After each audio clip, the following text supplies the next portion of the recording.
Um, okay, Steve Atkins-Linnell, a very, very warm welcome to 10Q interview. Did I say it right? Absolutely spot on. Cracking. Hold on, you're a bit loud in my ears. Thank you for joining me today. I came across your channel very recently, actually, but I've been kind of binging it a little bit, and we'll talk about it in a minute. But obviously, I'm from London myself originally, so it's kind of I don't go back that often. And me and my wife went back a couple of weekends ago, and it's kind of nice. It's weird, like watching your channels, sort of a bit of a trip down memory lane for me. And uh, so, for those who don't know who you are the owner of a YouTube channel and a podcast and a website about visiting London. Yeah, absolutely. London visited. And it's really funny you should say what you did just then, Chris, because so many of our viewers are people that have lived in London Right, and have now emigrated to other parts of the world and right, want to see what London looks like on a regular basis. And it's really, really funny because I've got people all parts of this is just the beauty of the internet, but the beauty of YouTube. You don't know yeah, where people are watching from. And then all of a sudden people start messaging you and contacting you from New Zealand, from Americas and all the rest of it. And people have gone, I lived in whichever street. If you get a chance, can you go back and film it?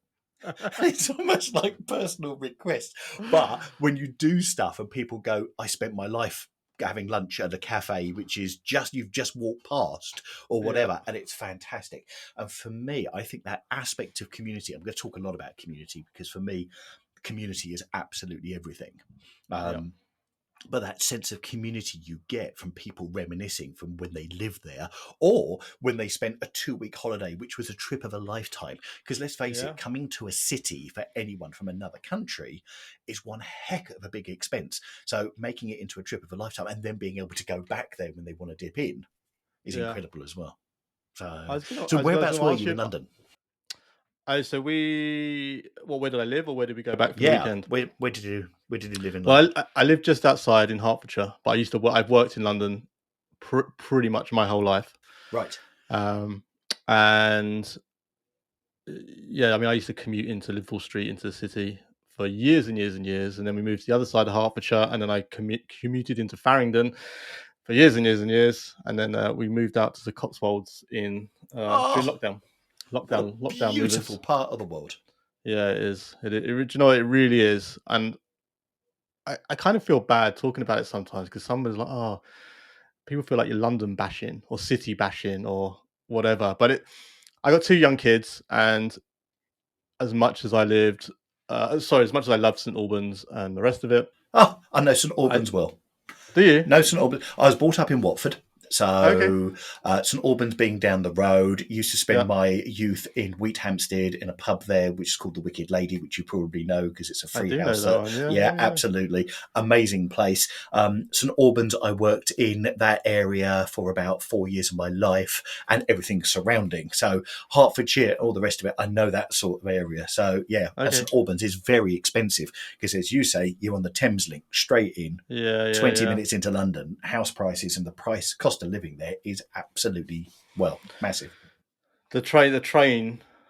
I just funny, and this is boring for most people listening, but the train there actually surprised me the first time we moved there. We didn't really look into it. We just assumed it was good, good commuter links, and they're amazing.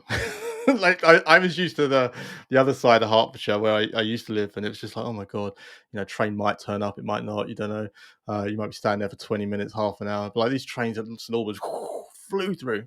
Straight in 20 minutes, you're in Blackfriars. It's incredible, isn't it? And then over to the Yeah, other it side of is. London and out to Gatwick. It's just incredible. Yeah. So, but you pay for it because you've got that aspect of the commutability so much. Yeah. Indeed, indeed. Well, look, before we lose half the audience who got no interest in the transport links of North London, um, tell me about YouTube. I'm gonna tell me about London Visited. Why you started it, why you brought YouTube into it, why you brought podcasts into it, and the whole content creation side of things. Sure. So started London Visited back in 2019. And it's like every single YouTuber you will talk to, anyone that's got anything which is a creative, it's one of those things where you thought about it for so long and actually Yeah. eventually took the plunge. And every single creator you talk to says the same thing. I wish I'd started it earlier when I first started thinking about it 3 or 4 years prior. It's I feel like you were earwigging the conversation I had literally half an hour with someone. It is bonkers, isn't it? It really is. Yeah. Everyone says the same thing. I wish I'd started. How long had you been thinking about it? Probably 2 or 3 years. And YouTube in general or London Visited? YouTube in general, but Okay. then having a London aspect to it. So the reason for the London aspect to it. So being, as actually this links into the conversation we've had already, but being brought up in Watford, I used to Yeah. spend a lot of my weekends going backwards and forwards into town, into city, into Yeah. London, and I Yeah. absolutely loved it. I love that freedom of being able to get on a train, getting off in at Euston Station, and then all of a sudden you're in central London. You could walk pretty much anywhere within about 10 or 15 minutes. And I Yeah. think this is the bit that people don't understand who haven't been to London or been to one of these sort of big cities. Everything is so close. Yet when you see something on YouTube, when you see something on the television, it makes it look Yeah. like it's flipping miles apart. When you look, and a great example, sorry to come back to transport, but transport is a key bit. You look at the underground map, and if you want to go Yeah. from Green Park, for instance, which a lot of people go to because you've got Buckingham Palace, but actually you want to go to Tottenham Court Road, to do that on a train will take you about 20 minutes to half an hour because you've got to go down, you've got to do change and all the rest of it. Actually, you could walk it in 10 minutes Yeah. and everything. And it's a nice walk as well. Oh, it's a beautiful walk, Mm. going through Mayfair, through, New Bond Street and all that. It's a beautiful way to do it. So, brought up in London, I've also worked in London for about 35 years of my life as well. Okay. So I really do have that knowledge. But then what was happening was I had a young family and I was taking the family up to London and they were loving it, but they were seeing stuff for first time. And to be able Yeah. to see London again through their eyes, being able to see that bit of the excitement that I had when I first saw it, but actually took for granted, Yeah. it was just like, do you know what? This is absolutely flipping ridiculous. Why don't I do something about it and share London through brand new eyes to people on a wider scale? Hence, Uh, London Visited, hence London. And that original aspect was, how can you get London across to families? So if you're coming to London, not only can you go and see the great things that you want to go and see, all the touristy bits, but actually Yeah. let's show you the places you can go so you're not absolutely spending a fortune. Because also having a young family, you haven't got much disposable income. It's a treat, but actually how can you Yeah. make that money go further and go and see stuff, go and eat in places that not many people know about, but actually it's not going to cost you an arm and a leg. But Yeah. you can do it with a budget, and you'll appreciate that with a young family yourself. Yeah. Money is key. You want to go and enjoy it. How can you do it? And that's where London Visited was born from. Can I just want to go back quickly before we carry on talking about London Visited. So you said, so the whole point of this podcast is obviously I want to inspire other content creators, and that might be the people you talk about, right, who have been looking at doing it for a few years and never pulled the trigger. I'm kind of curious how you. So you said you were looking at doing something on YouTube for about 3 years, Yeah, and then you landed on London Visited. yeah, I guess my first question is like, why did you want to do something on YouTube? right. One of the things that I absolutely adore is helping people. So I Okay. wanted to do something where I could help people in some way, shape or form. Um, the London aspect came a little bit later, but it actually wasn't that far behind it. But the bit is, how can I share my experience or my love of something with other people? And it Yeah. was then a case of, what am I going to settle in on to Right. do Okay. that? And actually, the London aspect was probably something I thought, right, how can I help people in working or dealing with other people or, relationships with other people, working together and Yeah. teamwork and things. And in the end, I thought, do you know what? There's just so much of that out there. And then I just thought, I was walking and I thought, actually, there are London channels. But when I started doing research, there were London channels, but I couldn't find family friendly London channels. Okay. I could, you know, if you wanted to take a tour or if you wanted to watch someone walk from one place to another, you could do that.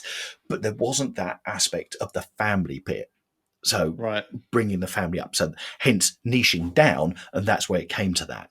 Um, and the one bit I would say, anyone listening who's thinking, do you know what, I want to start a channel, but I don't think I can do it. I'm not ready for it. You're never ready for it. You are No. never, ever ready to start it. And your worst videos will be your first videos, but you've got to get something up there to start doing it to improve bit by bit by bit. Do you know what? It's such a cliche, It is. but it's It's so the biggest true. cliche, but it's the Everyone says the same biggest thing. true cliche that's out there. And if you Yeah. don't do it, you'll never know. And I look back at the No. stuff now, and I'm not embarrassed by the first stuff I put up there because I knew it was a learning process. Yeah.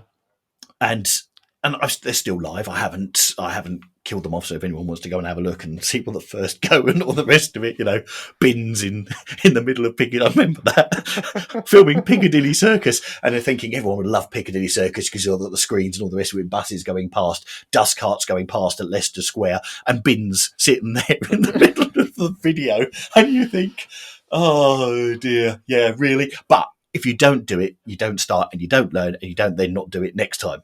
So Yeah. it doesn't matter when you think you're ready, just get it up there. Okay. I kind of interrupted you, and you no, it's not. You kind of nicely segued on to the next question. Now, obviously, London is a big place. There's lots going on. Um, how do you decide? Like, what's behind your brainstorming process? Like, how do you Yeah. decide? I mean, there must be a million things written down in your notebook of like what you could create a video about. So how do you brainstorm what works, what doesn't work, what to focus on? One of the things that I love is tech. And I think anyone that's in the sort of YouTube and the media space, you just love a new app or a new bit of tech or whatever to do it. I Yeah. use a sort of a task manager, which is called ClickUp, which is a free thing. And I have that I have it on my desktop. I've got it on my mobile. I've got it on my tablet. So if I go Right. somewhere or someone says something and I think, do you know what? I need to cover that. I'll put it in there. So I've probably got a list of about 50 different places still to film. Okay. Within that, and then I just keep adding to it. And then what happens is, as you also build a community, people say, oh, is there any chance you can go and do, and can you do that? And there are some outlandish ones where you go, well, actually that's not in London, so no. Someone I know said, can you go and film Cambridge? And it's like, I would love to, but it's not called Cambridge Visited, Yeah. unfortunately, you know. But you know, Once we've exhausted everything in London, maybe once we'll you've look exhausted everything, at then others. I'll start moving Yeah. out and start Yeah. doing it. But it's a case of capturing those things. Now, when you start doing it, you're going to go and do. We did the obvious places, which were Leicester Square, Piccadilly Circus, Buckingham Palace, you know, the outside, Yeah. etc., etc. But then when you start finding other places, and also the beauty is the world is changing every moment. And I'll give you a prime example of that. Last Thursday, just gone, they Yeah. opened for the first time in 3 years after renovation the National Portrait Gallery in London. Oh, And okay. it had been closed for 3 years for renovations, and they reopened it. So I knew that was coming. So then it's in film, video up yesterday, and it's a lot of stuff is now predicated by also what's going on. So Yeah. I'll give you another prime example. Thursday nights in Leicester Square seem to be movie premiere nights. So a couple of Right. weeks ago, I just walked through like I do sometimes, and it was like, what's going on here? And it was Take That performing for the new film, which is called The Greatest Days, and Wow. we got invited into Leicester Square because I just happened to be hanging around. Saw Take That do a 3-set gig. Saw the people, you know, Aisling B, she's the star of it, so she was walking around before they all went into the cinema. Walk back this Thursday, of course, Tom Cruise comes in and he drives in and go through. So all it demonstrates is there is so much always happening. And I know for a Yeah. fact this Thursday, because the new Indiana Jones film is coming out, I'm guessing Harrison Ford will be in Leicester Square this Thursday if I want to. So there's always stuff that's happening. Now, that's just one microcosm of it. But Yeah. things like museums and galleries and sorts of stuff going through. And I don't do it from the point of an expert. One of the biggest things I always tell the audience is I'm no art critic, I'm no connoisseur or anything else. I just want to view it through normal eyes, if that makes sense. Yeah. And if people Yeah. want to Yeah. take it to the next step, then do it.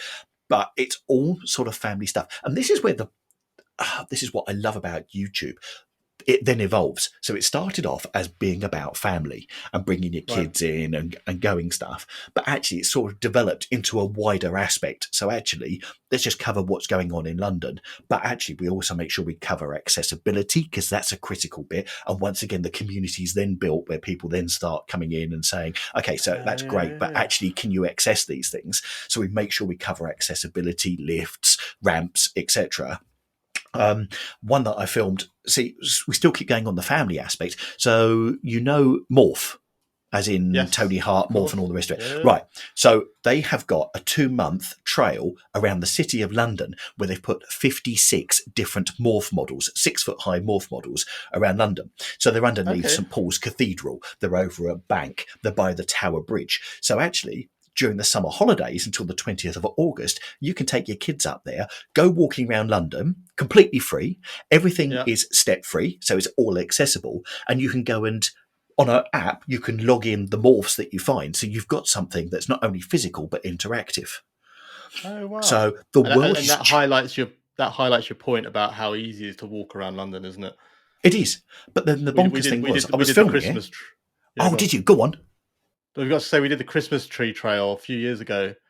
My daughter would have been 2 or 3, and my brother and his kid came down. And do you know what? I like I said, I've lived in and around London pretty much my whole life, and I'd never done that before, and it was incredible. And we literally came into St Pancras and we walked this huge So you caught circle. the tree at St Pancras Station because they always have a Yeah, new one there yeah, every yeah, year. yeah. Yeah. Oh, And you basically do this big loop, kind of like towards the city, back down to the river, back round to sort of the West End, and then back again. It was a wonderful day.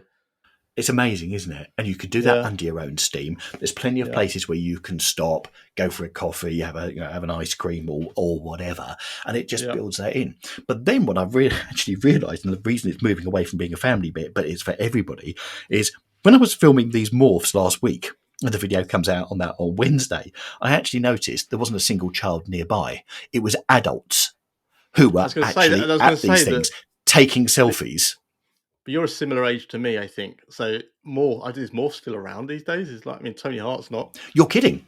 Yeah, Oh, it's on really? it's on the Sky channels, and also Aardman have taken it over. So Aardman, Wallace and Yeah, Gromit, the yeah. company, they've taken it over. So actually, it's a massive thing. So Oh, okay. it's back. It's on the kids' channels, and Oh, it's okay. so you've got all these adults almost fighting, just trying to keep the kids away, so they can all have selfies with all of these different themed. It's brilliant, but that's Okay. but the way technology and everything now sort of embraces, so you've got an app which supports the whole thing. Yeah. So actually, if you've got kids that are really, really tech savvy, then actually you've got something to keep them busy as well whilst you're doing the walking, whilst you're seeing London, because you're walking down by Tower Bridge and you've got Tower of London and HMS Belt, Yeah. Yeah. that Yeah. that route that you talk about, and it keeps everyone happy. Mm. And it's just there's always stuff happening. Sorry. No, no, no, no. It's kind of. I mean, the passion for London is good, and it's. I was telling my wife this at the weekend when I was a kid. So from about 13, 14, like where I lived was kind of prime uh, suburban commuter belt into London for like all the Yeah. stockbrokers. Right. And it's like, everyone drove BMWs, and it's just like I was like, so enamored by the whole thing. I was like, I want to work in the city. Yeah. And I used to go up there. I used to get the train into Liverpool Street on a Sunday or a Saturday or a Sunday Right. when, I mean, you'll know the city's dead. Like all Absolutely. this, Yep. absolutely. And I used to just walk around like Mm, staring at the buildings, thinking, oh, I want mm, to do this one day. mm. And it's kind of funny how, like I said, I lived there a long, long time, right? So when I used to go and visit my friends, like in New York or something, I'd want to walk around all day looking at everything, and Absolutely. they're like, oh God, I don't, I'm bored of this. Yep. And you Yep. sort of forget your own city, right? And You take it for granted. you do, yeah, you What do. what you don't see, and it's coming back to that a bit again, you don't see it through a first time visitor's eyes because you become that's just Hyde Desensitized Park. That's almost. that's just Hyde Yeah, Park. That's just Hyde Park Corner. That's just Piccadilly. That's just yeah, Fulham and Mason. It's there. But actually, to see this stuff again through a first-time visitor or someone that's coming in and actually making the use Yeah. of it. Because let's face it, when you go somewhere, you go, do you know what? Right, I'm going to a city, so actually my schedule is I'm going to get up and I'm going to absolutely cram the day because I want to go and see everything. And actually, if you can add that to what you're doing, then that does it. Have you ever done any walking tours? Yeah, I haven't done tours. But what Okay. I have started doing is I've got a series of videos on there where I walk from one place to another Right. with the camera on. But what I've done is I've seen some other people do it, but when they do it, they just do it and they don't talk. Whereas what I do when I'm doing it is I'll put the history into it, because Right. one of the things that I've learned so much. So as a child, I hated history. If there was one lesson at school I absolutely detested, it's history.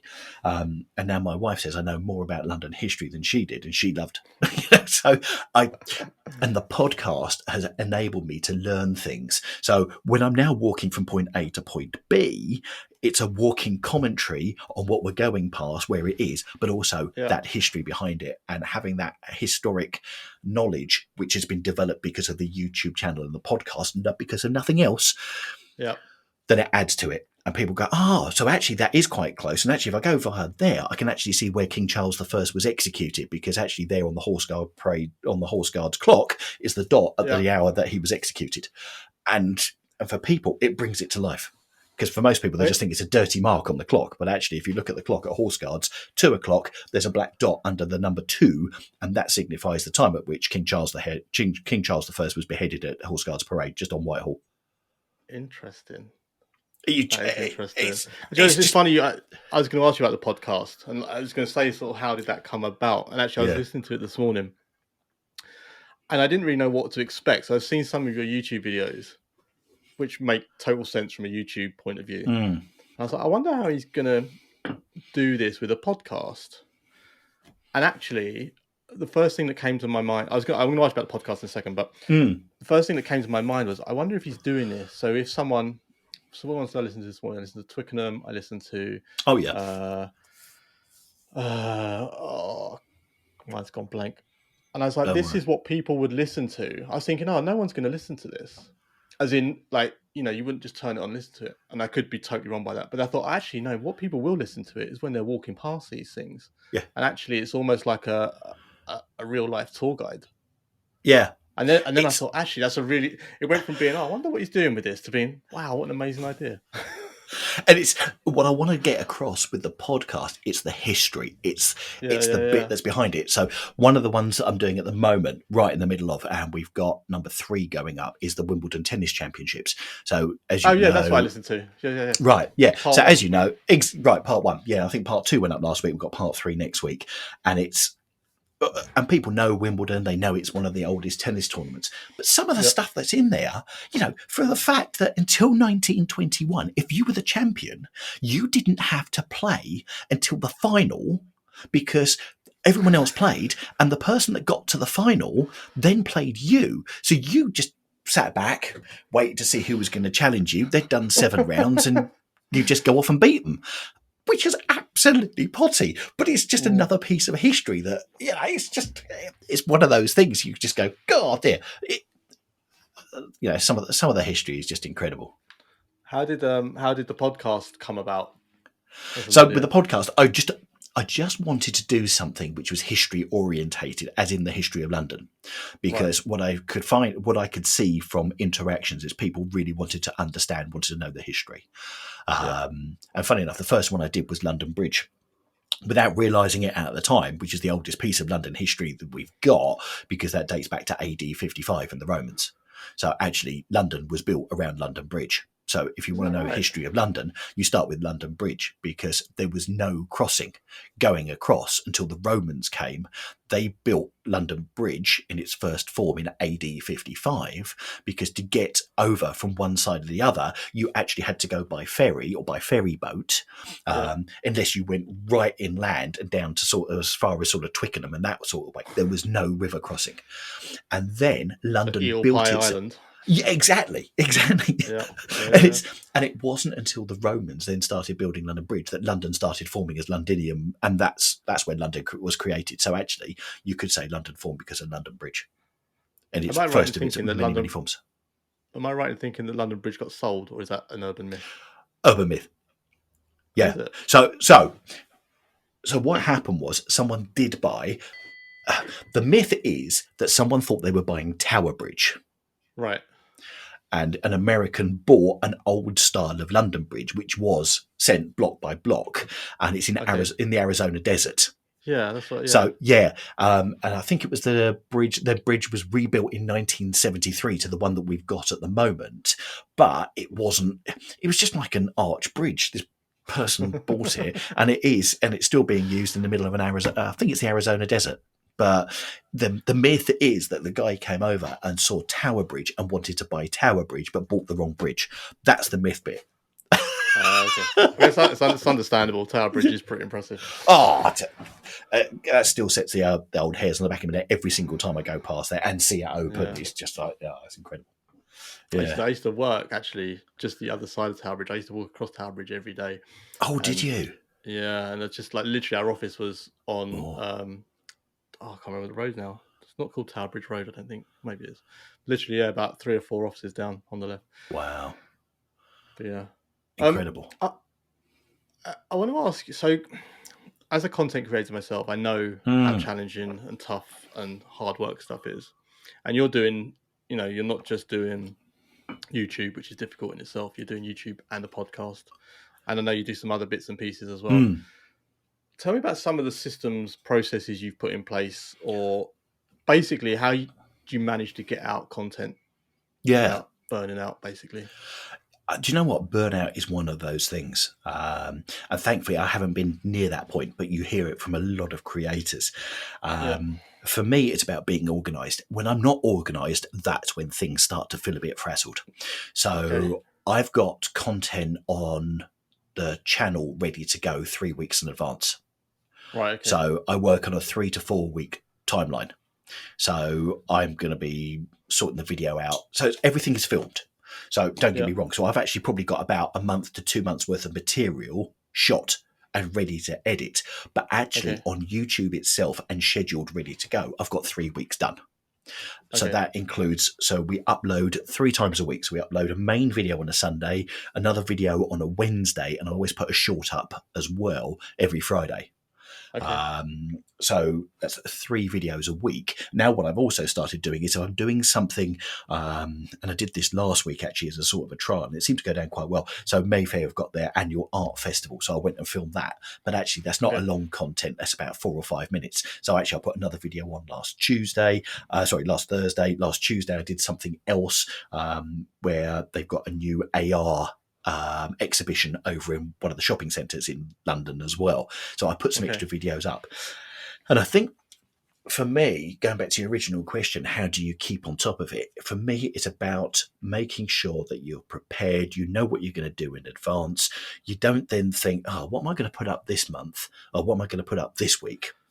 Actually, I will sit... Sorry to interrupt you. How does that fit in with the stuff you said about, so for example, the morph walking trail? So obviously you're not, and what was the other one you said? Oh, the art gallery. Yes. The I'm assuming you're not. Yeah, that's it. National Portrait Gallery. I'm assuming you're not going to wait 3 weeks to put those out because obviously they're timely in nature, which means absolutely. Yeah, people want to see it. So, for instance, I had something else planned for this Wednesday. The morph's going up this Wednesday, so therefore I bumped it back, which has given me even greater timeline, which is fantastic. So I've put something which is not as timely further back. So the schedule is adaptable, but it's adaptable to the point which I've actually still got 3 weeks worth of material. And actually, if I put something in, actually, it's just going to be even more time to start doing it. And then I'll even look at it at that time and go, do you know what? That can wait a little bit longer and then put it through. How did you decide on that schedule? So every month I will sit down at the end. So it's coming to the end of the month now. So I know what's going up in July. So actually I'll sit down at the end of this month and I've got something in my diary, which is a reminder in case I don't get around to doing it. So I use my diary one heck of a lot for reminders and sort of stuff like that. It's just a Google diary. And I will then plan what I've got for August coming up. So July is all taken care of. That's all done. And that's all pretty much edited. I've got probably... Are you working full time on this? No, I'm not. No. Far from it. Far, far from Okay. it. Have you got a full-time job as well? I have, yes. So I've got a Okay. full-time job. I'm a voiceover artist. So as a full-time job, I've got voiceovers coming in left, right, and centre for various clients across the globe, depending on what they want. And And that's anything we working. may have heard? So I've done over 70 books on Amazon, on Audible, all Oh, have you? non-fiction. I've done TV stuff in the UK, but for some of the smaller satellite channels. I've done radio adverts for places all over the globe, but not necessarily here in the UK. One of my biggest pieces of work I get at the moment is working for other YouTubers. So there's channels that I work with at the moment. One of the channels that I've worked with almost from the start has just hit 1 million subscribers. So really, really pleased and feel privileged to be working on that, because when I started What are working you them, doing for them? I do their voiceovers. So they give me the Okay. script and I produce the voiceover, and then they build their video around my voice. Wow, that's So nice. yeah, so this guy I started with, and when I started, he was on 200 subscribers, and now has just hit 1 million in about 5 years, which is just absolutely incredible. There's other channels with over 200,000, so these are channels that I quite often start working with at a lower base, but then as we go through, we build it, and it's a complete mix. I was going to say, have you learned anything from working with Oh, these guys that you've taken into London visiting? so the great thing is I get I to feel see like this these could have been a scripts. separate podcast all on its own, the voiceover side of things. So I get to see the scripts. So when the scripts come over, quite Yeah. often it will start off with hook. So therefore, Oh, this is the it's first part. labelled, you mean? Quite Labelled as a often, hook. quite often, Yeah. some people will label it as the hook, the Right. outro, the main body of it, which actually, when you then start thinking about it and how people are then being teased to carry on watching the video, helps you think, hang on a second, how do I keep people watching London Visited? How do I take that to that?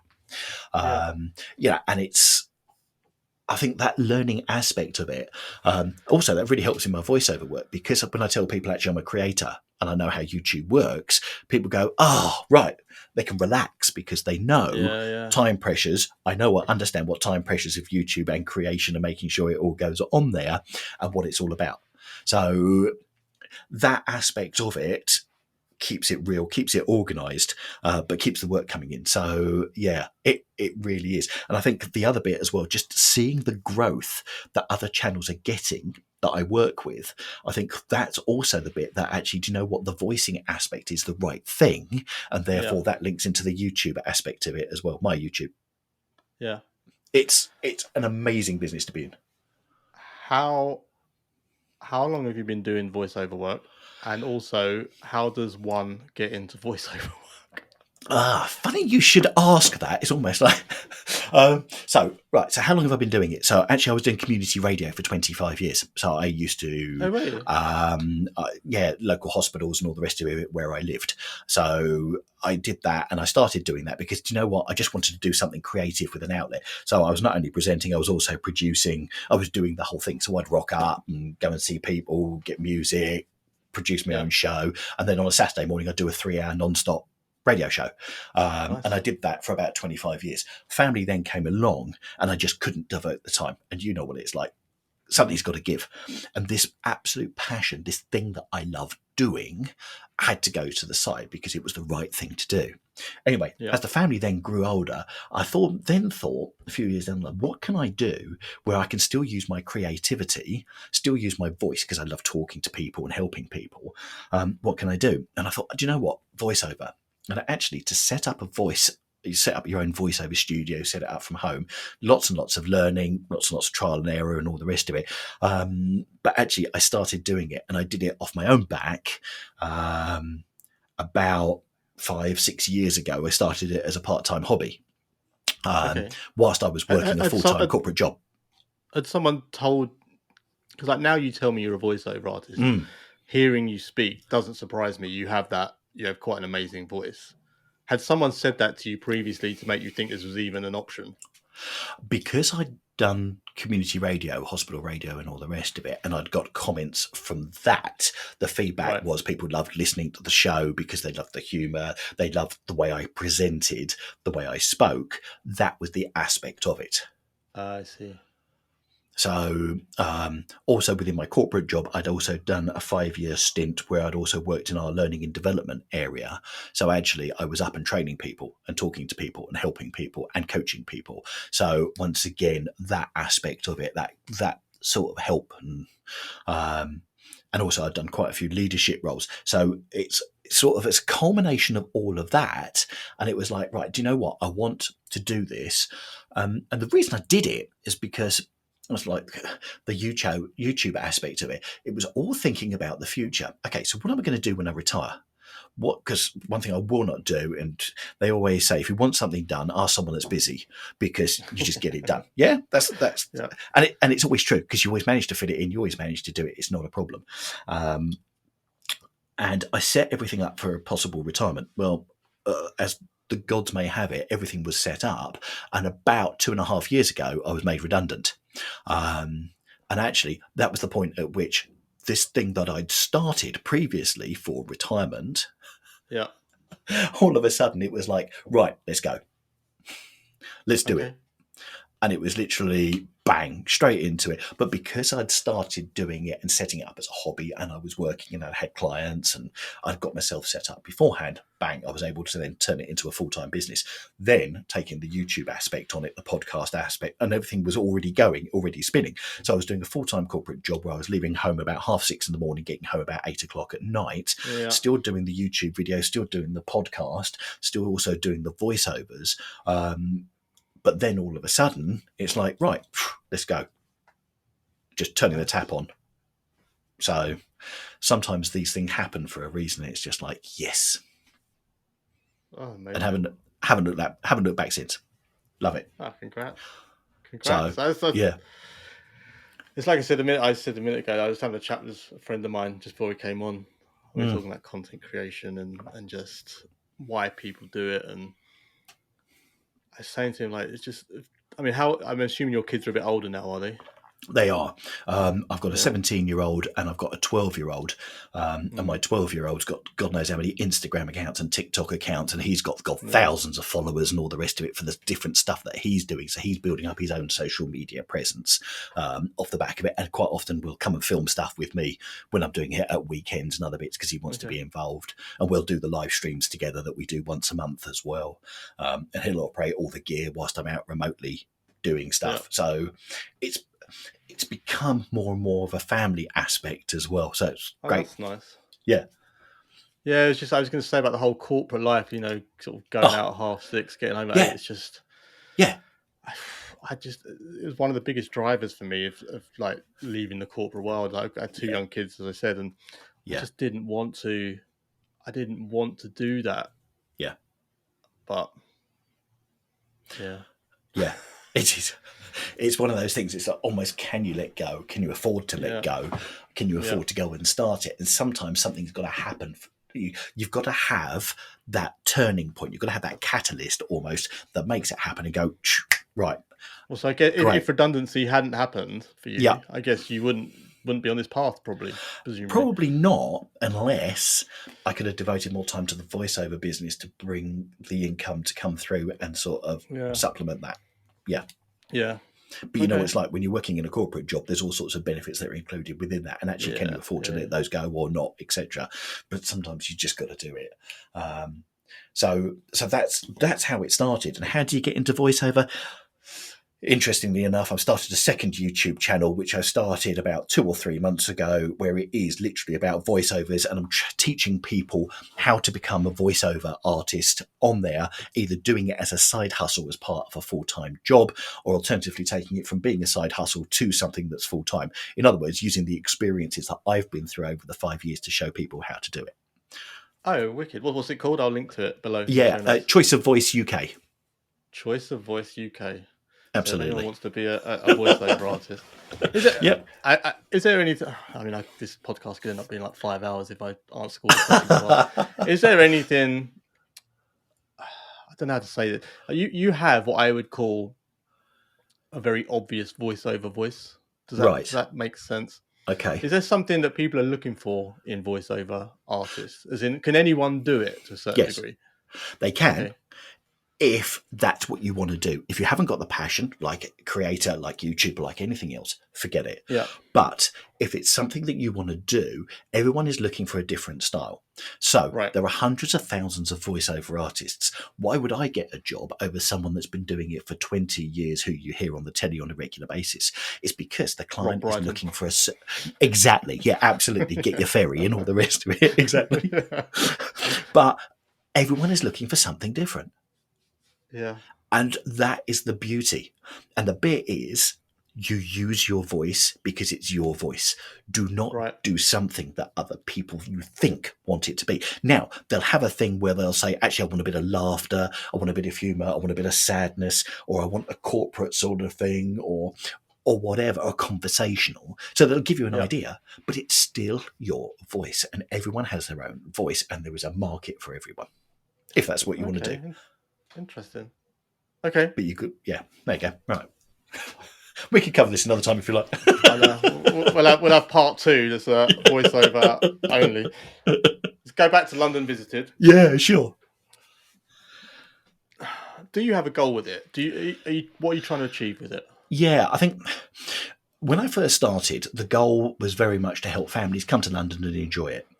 Yeah. The goals change, and I actually write myself sort of a business plan, something that I got from my corporate world, funnily enough. And I thought when I was doing it and I worked in the corporate world, I thought, God, this is a pain in the backside every year. I've got to sit down and write goals and all the rest of it. But then when you leave it and you go, actually, do you know what? It is actually value when you start up your own business, you start doing it on yourself.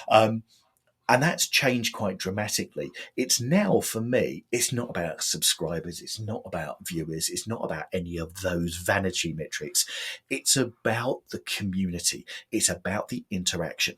And the bit that drives this is the interaction that we get on videos from people's comments. It's about, so I post in the community post. I use that community post. If people are listening and they've got a YouTube channel and they don't use a community post, you are absolutely missing it, because I post daily on there, on the community post on YouTube. And once again, I've got a process. So if I can make a process out of something, I will do. So I'll give you for instance. So on a Sunday, I'll put a question on there where I'll run a competition. So it will be a London-based question. So there'll be a question on there, and then anyone that answers, then I'll pull someone from the hat, and then I'll send them a little London souvenir, like a pen or a magnet or something like that from London. No big budget stuff here, but actually it gets people thinking and gets people interacting. On a Monday, I'll post a picture of London, which I've been out the previous week or previous few weeks, which I'll then post. On a Tuesday, I'll then post a picture of what related to the competition answer. So to give you a heads up, yesterday's question was, what is the span of the arch at Wembley Stadium?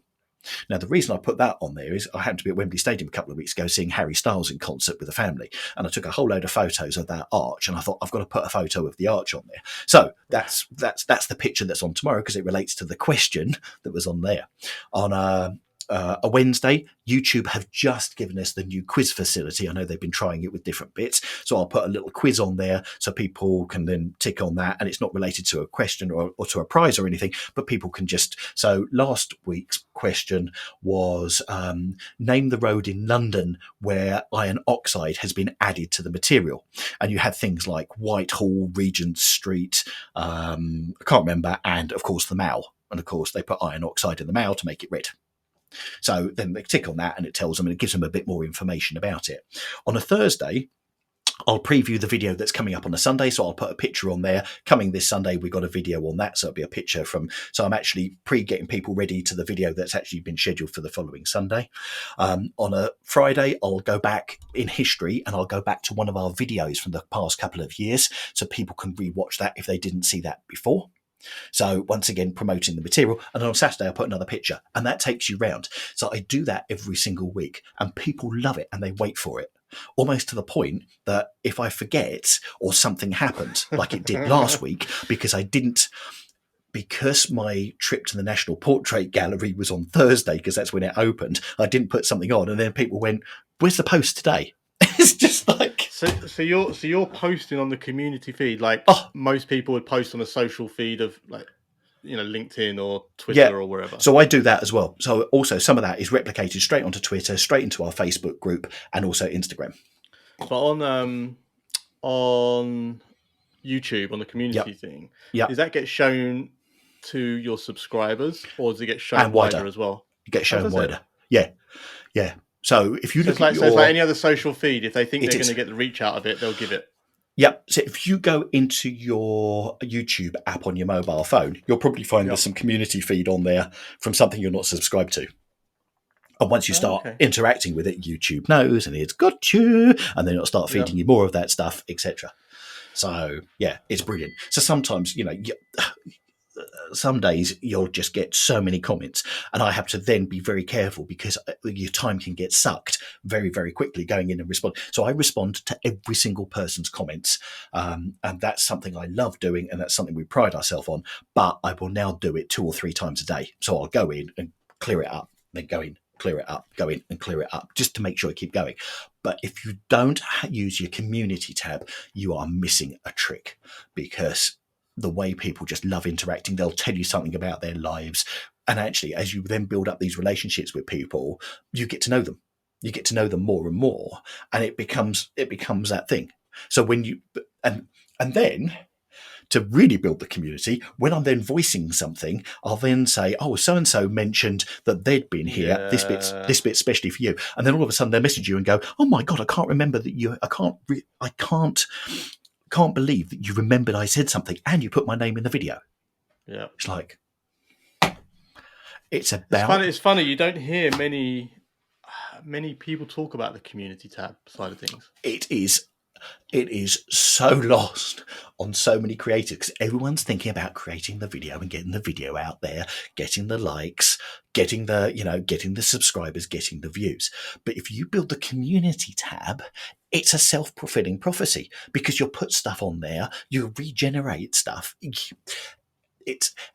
I consider YouTube just to be a wider audience of people that I've worked with, people that I know, and using it as that's what builds it, and that's organic growth, and that is the true organic growth, and then everything else will look after it.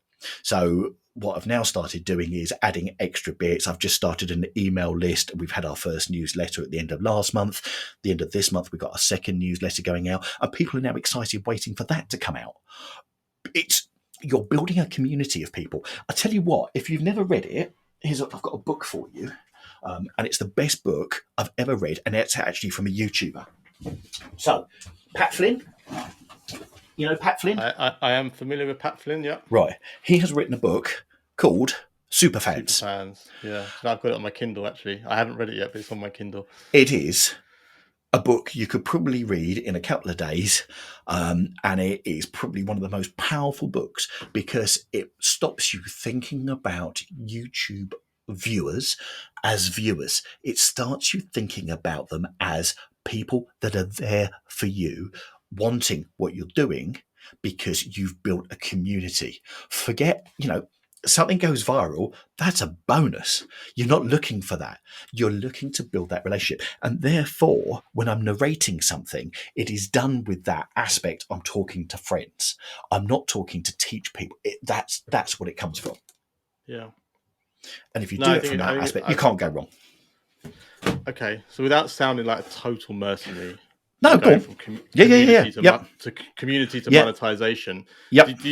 Do you think about, is it on your radar, the monetization aspect? Without doubt. London Visited? Without doubt. But I know, by having this as my business strategy, the monetization bit will always be there. It will not fluctuate unless, of course, YouTube takes the rug away. But then again, I'm building an email list on the website. I've now started putting pictures that people can buy to support the channel. So these are just pictures that I take of London. And then if people want to buy that purely to support the channel, it's £3 a photo. They get a 4K photo, which I'll then send them. So I've just started using MailChimp as a sort of a whole service provider to be able to do that. You use Patreon as well, don't you? I do use Patreon, and I've got members on Patreon. I've got members on YouTube as well. And we have a monthly podcast for them, a monthly video for them. Funny enough, that's what I've done this morning, the video I've just knocked out. And I think the other bit is, if anyone's listening to this and thinking, and they've started a YouTube channel, Okay. And they're thinking, oh my God, it's a nightmare editing and getting stuff done. It's amazing. The more you do it, the more proficient you come, the more time you get. So this morning, and it's just something, it was something that I was thinking about for this conversation. What have I learned is, Yeah. yes, it takes time to start with, but wow, how quick you can do it. So yesterday The learning curve, right? I knocked out 2 or 3 videos yesterday, and each one probably took me about half an hour in total, start Okay. to finish, and voicing and music on the back of it and transitions and all the other bits and pieces, to the point where I can then hit the button on YouTube to let YouTube upload it. What do you use to edit, out of curiosity? Premiere Pro. Okay. Because I use Adobe Audition for my voiceovers. So I see. I've now got the whole Adobe You're suite. in the ecosystem of Adobe. I've now got the whole Adobe suite, which is just absolutely beautiful, because I've now started using Adobe Express to make some of the thumbnails pop, Right. Okay. which comes as part of it. So, of course, it's got Photoshop, but that's for another day to go and learn. But my son's delighted. How was your editing experience prior to sort of? I mean, you said you're now doing it in that time. Yeah. It's kind of, I don't want to say it's rare, because my database of people I've talked to about it is probably not wide enough to make that assumption, but it sounds quick. How have you sort of, what was your learning point? So, last 5 years. So I started probably for the first 3 years. All of the stuff that I had, I was filming on my phone. It was then uploading on, because I use the Android infrastructure. Everything was uploaded on Google Photos. I then downloaded it from Google Photos onto my tablet, and I was editing on a tablet. So everything was on there. And everything was not 4K. It was just, the best quality I could get on my phone and doing. Actually, and this is another bit, whilst I have a 4K Sony camera, I've only had that for just over a year.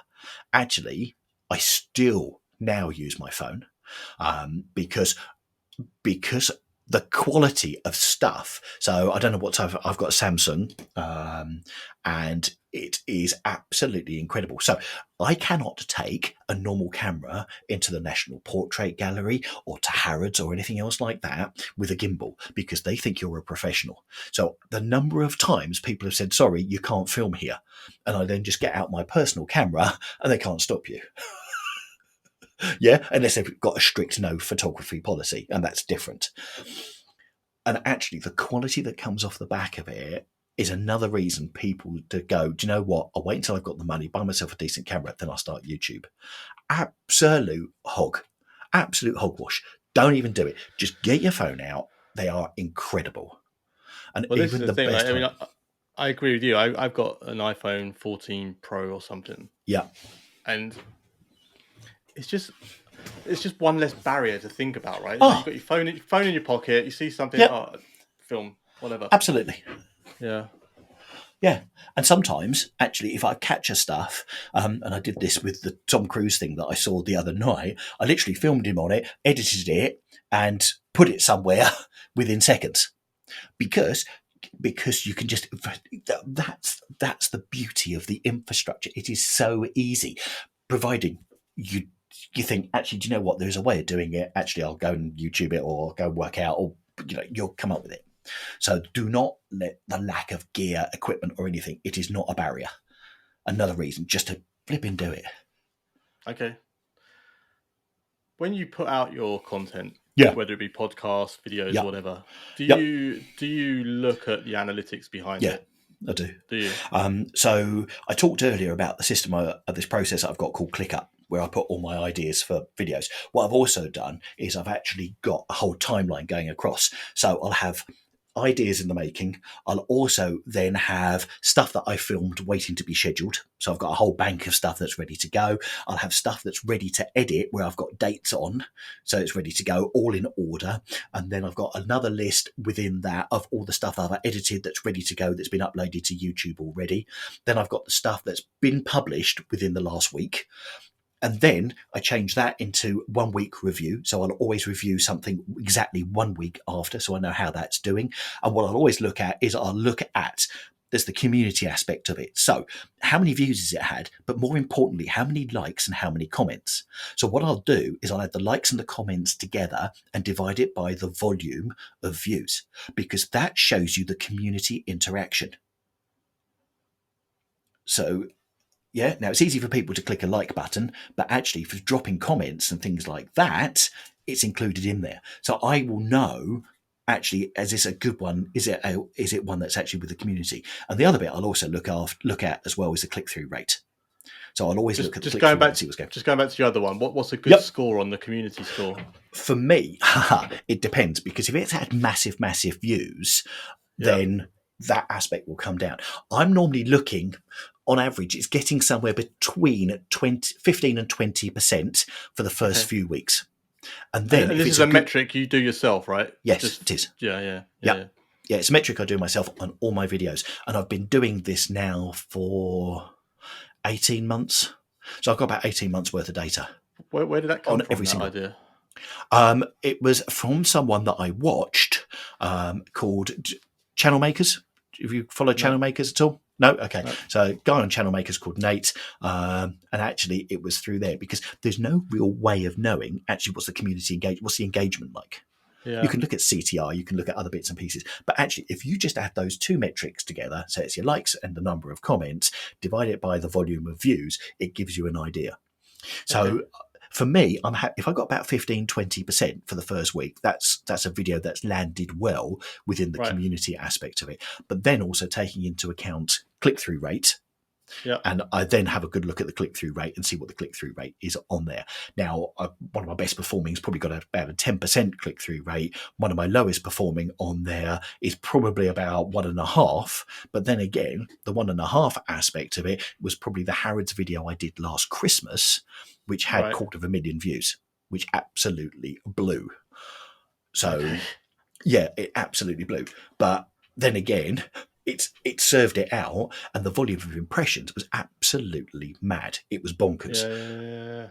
So for us, Christmas in London is a critical time, because as soon as those decorations start hitting, so back to the bit of knowing when stuff is happening, as soon as I know when different stores are releasing their decorations, I'm straight in there, and that video is out within 24 hours. Nice. Because people want to see it all over the globe. And also, if you do it early enough, people can then go into the websites of these stores and order the stuff before it's all sold out. So it goes global. So I'm actually doing these businesses a big favour, but actually people want to actually shop from it and take it from there, let alone look at all the Christmas stuff. So, yeah. Have you ever had anyone reach out to you to do something on a more commercial level in London? Oh, timing is absolutely everything with this podcast, Chris. Interestingly enough, I've had a property developer I'm in conversation with at the moment who has developed a piece of London, and they want me to cover it on London Visited. So this is a piece of an old piece of Docklands, which they've kept. It's grade 1 listed, but they've actually rebuilt, they've regenerated, they've got commercial property there, they've got residential property, they've got all sorts of nightlife. I've not covered it before.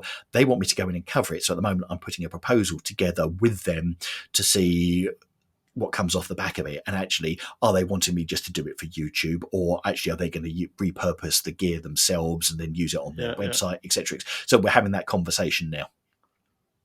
So that's amazing, isn't it? Like, before you started the channel, something like that would never happen. It would never. So I now follow a couple of people on YouTube who I watch religiously. And because I've watched them, actually, I've now got the confidence to talk to these people. And these are major property developers. These aren't people you haven't heard of. These are big property developers. And I wouldn't have had the balls before to say to them, so are you going to use my content, and are you going to want to repurpose it, and are you going to put it onto there, and are you wanting me to shoot a set of videos for you, and are you going to want it on social media? You'd have been so grateful. You'd have probably done it for free, or like I would have done. I would have done just to go, oh my god. But actually, I've been able to, with comfort, say to them, right, give me a week to think about it. I'll send you my media pack, and actually I'll give you a whole load of questions so we can then sort of flush it out. Yeah. and it's incredible. And actually, if anyone's interested, it's called Creator Wizard, and there's a guy called Justin Moore on there. Get on his email list. He sends out emails every 3 weeks, but it then starts you thinking about YouTube in a completely different way, because it then sort of puts a business head on it as well. Right. I think I've heard of him actually. Creator Wizard is the name. I'll link to it downstairs. Yeah, okay. it's fantastic. But if I hadn't watched, I know what you mean, down below, down there somewhere. But it's, I just came off the phone call with these people, and whilst I was on the call, all I could go is, I can't believe this, I can't believe this, I can't believe it. Put the phone down, and it was just like a whoop and a holler around the house. It was just like, oh my God, what the hell's going on? And to them, they probably didn't really think anything of it. It's just like, I'll just chat to this guy about putting out a thing. And exactly.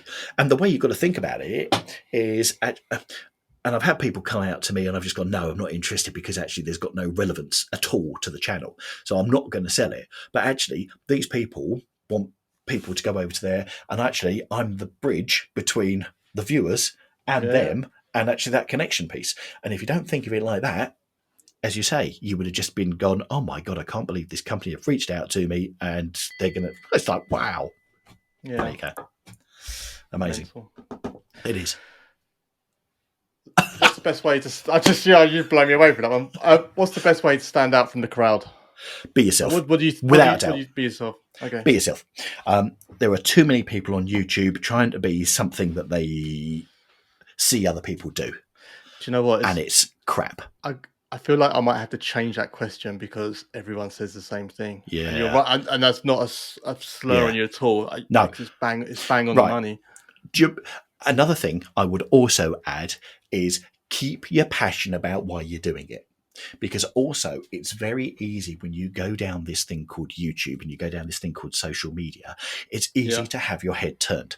So lots of people say, if you're going into YouTube, think of it as a business. Think of it as a business. Yeah, you do need to think of it as a business, because this thing develops, and all of a sudden you go from having 2 or 3 people and you're flicking your stats every day just to see how many more subscribers you've got. And then all of a sudden you get to the bit, and we're coming up to 9,000 subscribers.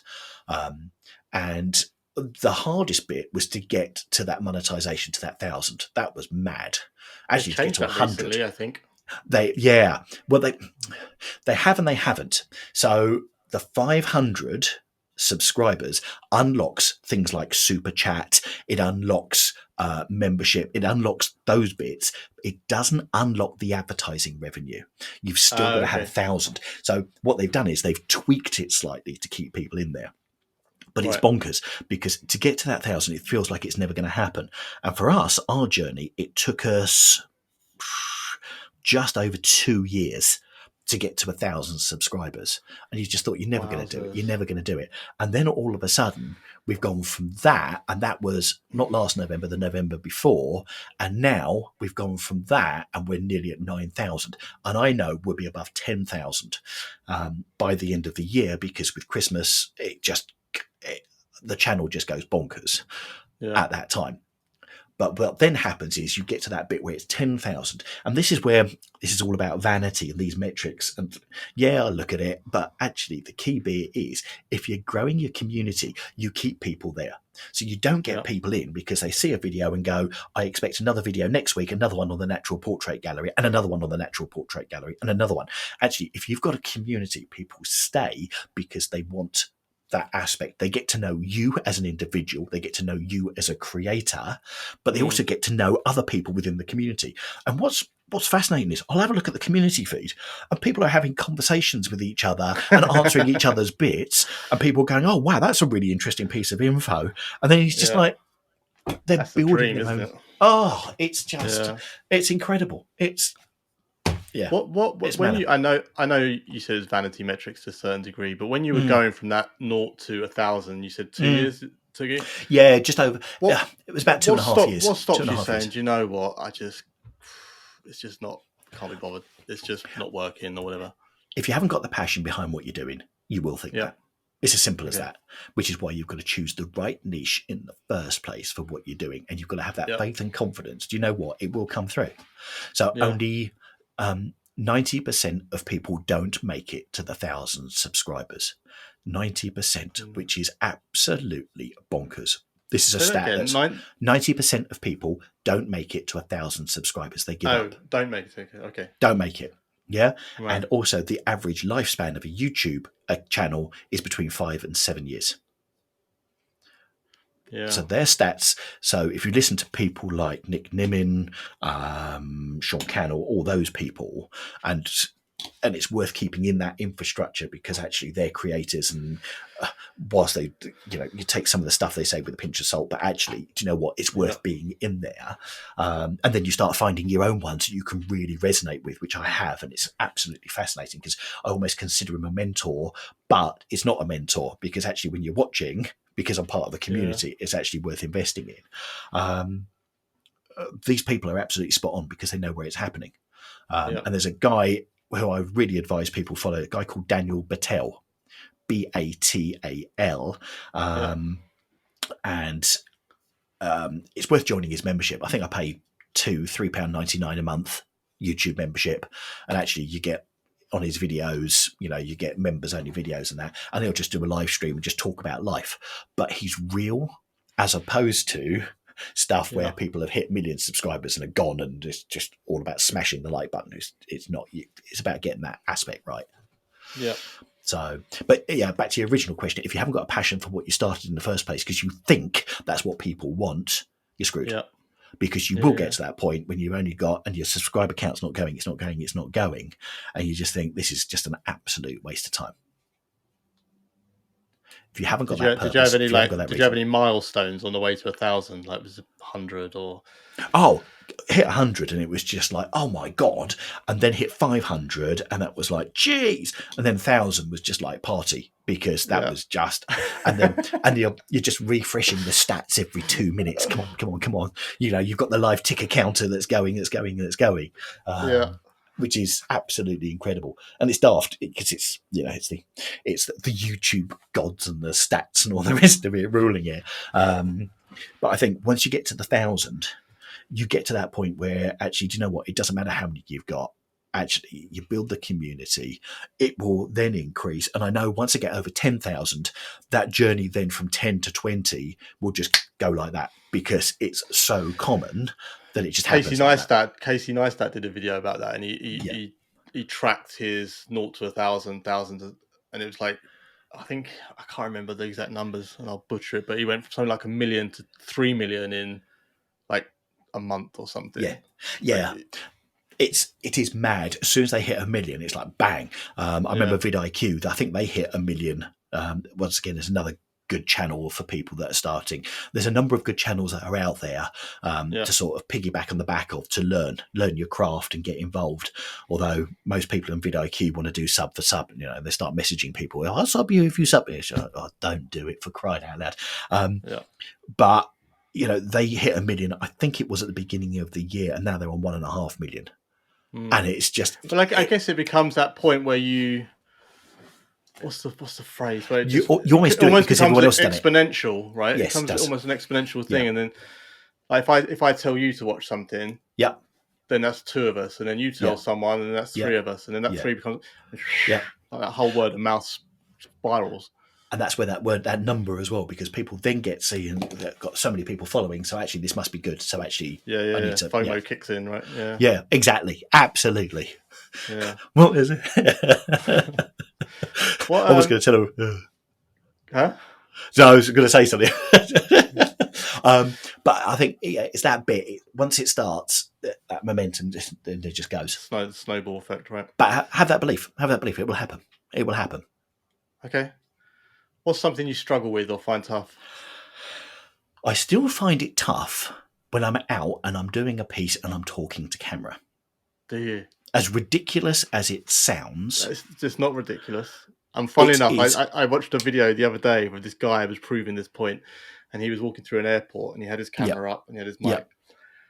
And he said, I want to prove something to you. He said, everyone who's watching this who is terrified about speaking in public, he said, no one cares. And he walked through this airport terminal, got a hand camera like this. He's just chatting away. And you can see in the background, not one person turned around. Yeah, I know. But I'm the same as you. It's bonkers. So when I do these walking tours, which I've done, Mm. and I'm talking to the camera for an hour, I did one video which was almost 2 hours because I did all of the royal parks in London and how to get between them and all the rest of it, Okay. and the history and all the rest of it. It was just like ongoing and talking, but you are just so conscious because when you walk past a group of people and it's stupid, but you are so flipping conscious of it. You really are. Does anyone ever shout anything at you? Yes, lots.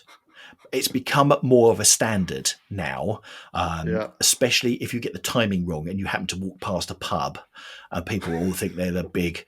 And I've had it. Where was I? I was in Winter Wonderland and I was doing some filming and someone shouted something abusive. Actually, I wasn't doing filming. I was doing a live stream. But thankfully, Nice. the reception wasn't strong enough at that point because everyone was using their mobile phones at Winter Wonderland at that time. So the reception wasn't strong enough, so it didn't go through. And also on one of these walks that I've done, that someone went, "Oh, hello, you," and being and all you actually want to do to them is just turn around and just tell them what they are in front of their mates. But they think they're the big I am. But it's one of those things. Anyway, it's called the power of the edit button, and all of a sudden they've disappeared into the ether. So you carry on. So what would you say to someone who's listening who suffers from the same fear about? You just got to break through it. You just got to do it, because if you don't do it, you never do it. So it's like anything in life. You can procrastinate as long as you like, but if you don't do it, you're never going to work through it. It's almost normalized now, right? I mean, there's so many people doing it. I mean, like every day, some of the biggest creators in the world absolutely are doing it. Yeah, it's weird that we still think of it as still feel as one of those funny things, and yet everyone's got their mobile phone out and they're filming whatever they're filming for their own memories or whatever. But it's just a normal thing. So once again, don't let it be a barrier. Just go do it, because if you don't, you'll make it even bigger in your head. So I still find it tough. I still find it uncomfortable, but I will go and do it because actually it's the right thing to do. And just have your faith and belief that's the right thing to do. Okay. If you could shadow one YouTube creator or podcaster, I guess, for that matter, for the day, who would it be and why? It's really interesting, actually, because I wouldn't shadow anyone. I would probably shadow someone from sort of hobbies and things that I watch, which is completely non-London related, because fine, that's fine. And the reason for that, so one of the things I absolutely love, my sort of breakaway from it all, is getting to the Lake District. It's my favourite place on the planet. I just love walking, getting on top of the mountains, camping, all that sort of stuff. That sort of just getting away from it and just chilling. So actually, I'd probably follow some of them. And the reason for doing that is the shots that they take, the camera gear, not the camera gear, but the camera shots, the way that they get what they get, the sort of the patience, the sitting around, waiting for the sunrises, the dedication they've got to their craft, I think is something I could learn even more about. Yeah. So and transferable skills that you could bring back to your own channel. Yeah. And that's why. Because it's all then transferable. So, I do learn a lot from watching other people and how other people are doing stuff. But there's a couple of guys that do a lot of walking up in the lakes, and I'd probably follow them. One's called the Solo Summiteer, and another guy called Black Crag. And they just go up, walk the mountains. They're talking to their camera, funnily enough, and they're doing all of that. But you can see they have issues with it because whenever they're doing it, there's no one around them. Yeah. So interestingly enough, it's that back to that commonality, but the shots that they get on just by using a GoPro, is just absolutely immense. But they set it all up and they get it all going. I could learn so much from that. I'm gonna check those guys out. I love a good walking video. Which is something I never thought I'd say. Yeah, me and my wife watch this guy called Liam Brown. I don't know if you're familiar with him. No. He just walks around, films it, chats about it, camps, wild camps, walks around, and you think to yourself, like, why would anyone watch this? Yeah. But then you look at it; it's got like 250,000 views. Yeah. And it's just, and we watch it. Like he's one of a handful of people I've got the bell on for. and Yeah. if it comes Yeah. out, we will watch it that evening or next Yeah. evening. Yeah. It's kind of funny, isn't it? You just think It is. it kind of highlights what people will watch Yeah. or what And people find also, interesting. yeah, and how you go about consuming it as well. Because when Mm. these guys release a video, I won't watch it immediately. I'll watch it when the family aren't around, and I can actually get on the telly and watch it. Yeah, same. Because Yeah, we watch it on yeah, telly. because the 4K just pops and it's just Yeah. like, oh, and so you change your whole viewing habit based around the. It's just Do you incredible. know what? Do you know what, Steve? This is why I love YouTube, Yeah, because it's whatever I am into at the moment, whatever yeah, my wife is into, whatever we're yeah, into together, there is someone who's created yeah. videos about it. And it's not just Absolutely. some like, with 50 views, it's hundreds of thousands of views. But it Yeah. just shows that there's people, and you think to yourself, oh, why would I bother watching some shite like Love Island or EastEnders Do you or know whatever? what?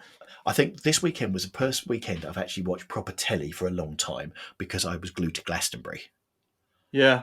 Absolutely, It's funny. It's funny you say absolutely. that. If you took like Bake Off, I'm sounding old now. Oh, If you took Bake Off and MasterChef out of yeah, our viewing rotation, yeah. I'm not totally sure we'd watch domestic TV No, ever. no. I'll put the news on just to see what's going on in the world. Yeah. But Well, apart I from don't think. that, Glastonbury has been the first time I've watched proper telly. I've actually sat down and made a point. So, and you know what it's like as a creator when you're busy and you're doing your own thing. I will Yeah. sit at my desk until about 11 o'clock at night, all Mm. day, just like vroom, stop for dinner and all the rest of it. But actually, to sit and watch some of the music this weekend was absolutely immense. And I think what happens is you become a creator, you become more distinct with your time. You know, time is precious. Yeah.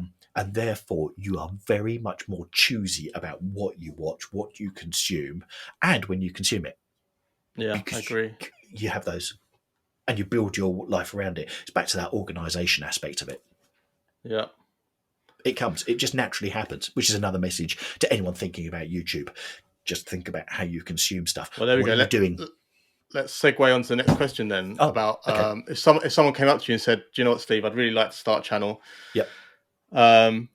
What would you tell them?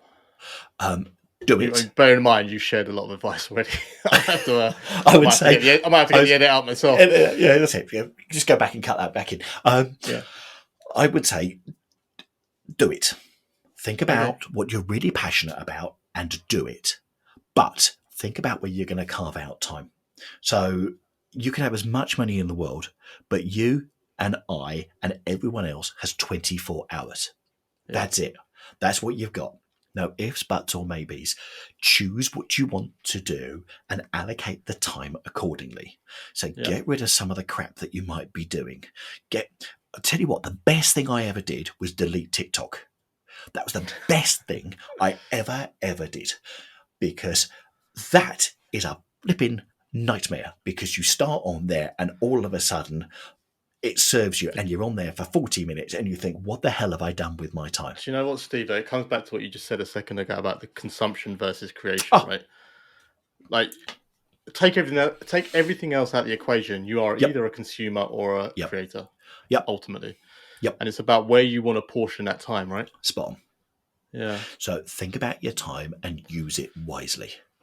I get really cheesed off when my time is volunteered for stuff that actually I've got no power over. Does that make sense? It's one Yeah. of Yeah. my sort of real values and real niggles is the only thing we have got control over is our time and where we spend it.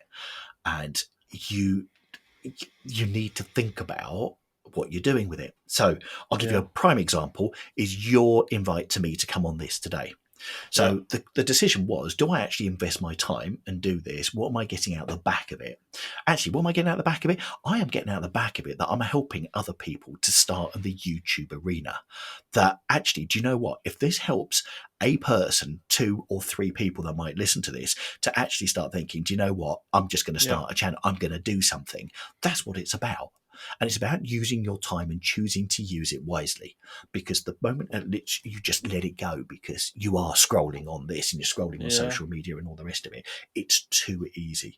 Be really conscious about what you do with your time, and that's where you get your time to do all of this stuff that you really want to do and build it in. And use a diary, set up a process. It's all of that stuff. It all comes together. And it's Yeah. back to that. If you want something done, ask someone that's busy, because they'll always get it done. Solid advice. It's Solid advice. it's so true. It's so Yeah. true. No, it is. I mean, I'm not on a high horse here. I agree with you. And I look back on what I've been doing the last sort of 6 months. And again, I come back to the conversation I was having with friends before we jumped on. We were Mm, talking about this. mm, I was like, I fell off the wagon a little bit, and I just, staying up late, watching rubbish, mm. getting up late, and it's just like you get into this circle. And you think to yourself, that Molly May got in trouble a little while ago. She said she made some comment about everyone has the same 24 hours, and she got absolutely panned for it because she's got money and she's got support, and it's not equal. But the But kind what does of she do with theory, her time? but the theory is correct, right? It And is. it's like whether you want to go down that Molly May route or not, it's a different Yeah. question. But ultimately, is what do you want to achieve, and what Spot on. do you want it enough to say, do you know what, I'm not going to watch Netflix for an hour, Yeah. or if you can afford, and it's not right for everyone. I know that, of course, it's No. not, but And if she can pay video editors to do the stuff and to do the bits, what's she then doing with her time? Is she then growing her business in a different way because she's got the time to do it? And money does give you that, and it gives you different aspects to take different bits. But then what are you doing with your time? Now, if she's saying, yeah, you've got to make all your time and then she is sitting back and just watching Netflix and chilling and going on social media and just chilling and all the rest of it, that makes a difference. But I don't think anyone should be panned if they're looking at their 24 hours and going, this is what I'm going to do. Now, that doesn't mean to say that you can't take breaks, that you can't, just go and take 10 minutes off, go and, just chill for 10 minutes and then come back to it. And actually, there's a bit that says your concentration period is 20 minutes. Okay. Your optimum concentration period on any single thing is 20 minutes, unless you change it up. And yeah, that's really important. So you've got to do something to keep that going, because actually being 14 hours in front of a PC, in front of a screen, doing whatever is not productive. You need to be able to break it down to get that re-energy and keep re-energizing. But yeah. be mindful of what you're doing and make choice with what you're doing with your time. Okay. If we spoke again in 12 months' time, and you said to me, Yeah. Chris, you know what? It's been a really, really good year for me, Yeah. for London Visited, for Yeah. my voiceover business. What would have happened? I think, it would be down to the community aspect again, building that community, building even more of a solid community, more people that have got involved in the channel, more responses, and naturally the channel will have grown as a result of that, in whatever metric you look at, because you've got more people that are coming on all the time. And actually, do you know what? I think one of the bits is that the more you do this sort of thing, the more natural it becomes. And actually, I find myself doing less time on it, but getting greater results from it within the community aspect, More because you're streamlined, right? honing your craft. Yeah. You're honing your craft all the time. You've mentioned community quite a lot Yeah. throughout this. Like, where did that come from? Because not everyone thinks like that. No. I'll tell you where it comes from. It comes from something which is called, and this is very business focused. Back from 1994, there was a paper done by Harvard, and it was called the service profit chain. And I don't know if you've ever heard of it, No. but it all starts with, if you look after your people as an employer. So actually, if you look after the employee, they will jump through hoops of fire for you to give brilliant customer service, etc., etc. So at the end of it, you've got profit. So there's seven aspects of it. Okay, so you've got looking after the employee at the very, very bottom, which then gives you profit at the very, very end, going through different parts of it. And I'm a great believer, and always have been, that actually, if you look after the end user is the watcher, the community, that aspect of it, everything else will follow. Right, okay. And that's where it comes from. Now, I've applied that in my business life all the way through my corporate life, and it's always been successful. Look after the employee, your employee is engaged, they go out and give brilliant satisfaction, customer engagement is really, really good, they buy more stuff, bang. That's the sort of the chain. Do you know what? It's Get funny. the community aspect. It's very simple, Yeah, it is. But it's amazing how many people don't do that. I know. Because Yeah. they're too busy looking at, I've got to get the material out, I've got to get the material out, I've got to get the video is the byproduct. I don't even just mean in YouTube. I mean in life. I mean, people I've worked for. Yeah. No, absolutely. Yeah. And people wonder why employee engagement is through the floor. Yeah, actually, true. If you look after people, get to know people, build a relationship with people as you know them, remember something about someone, it makes one hell of a difference. It's not much to ask in life. It's about relationships. And actually, with tech and all the rest of it, it's very easy to break that away. And tech has its purpose, and tech is amazing. And actually, it gives you a lot of the time that you didn't have before.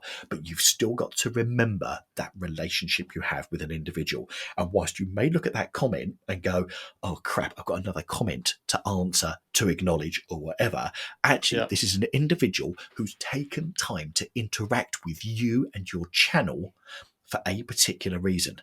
Even if it's a nice video comment or whatever, that is an individual. Now, my biggest worry, my biggest concern is if this spirals out of control, then how do I keep that community aspect going when you've got thousands and thousands and thousands of these coming in every day? I don't know, but that's to figure out. A good problem to have, right?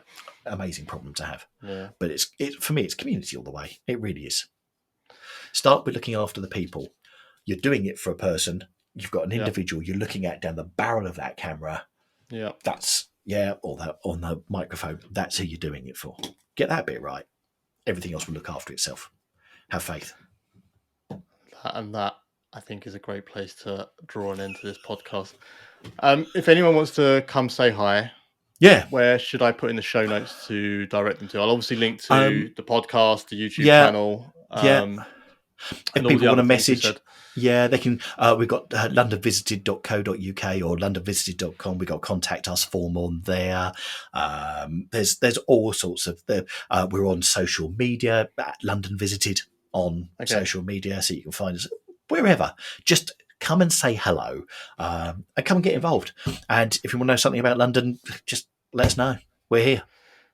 Right, everyone, that's your mission. Go say hi to Steve. Steve, thank you so much for your time today. Absolutely amazing. I have thoroughly enjoyed chatting to you. Likewise, my friend. And well done.